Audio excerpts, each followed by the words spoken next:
Senate Bill 1502. Imagine this. Imagine your local school district asks voters for permission to raise the property tax rate. Voters say no.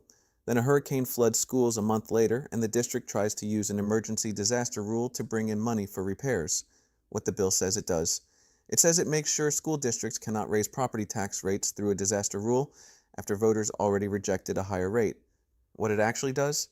This means if voters say no to a higher school tax rate, the school board cannot use the disaster exception to go above the voter approval rate that same year, even if a real disaster hits. This means taxpayers get more certainty, while school districts lose a fast emergency option to fund disaster recovery without another successful vote. Who benefits? Property taxpayers who want the election result to hold, Texas Public Policy Foundation, Americans for Prosperity, Texas Taxpayers and Research Association. Who pays the price? Students and staff if repairs, safety upgrades, or recovery work get delayed.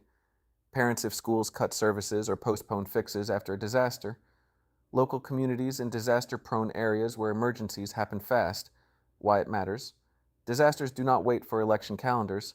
If a storm hits right after a failed tax election, this bill can leave schools stuck, needing money now, but blocked from using the emergency tax tool.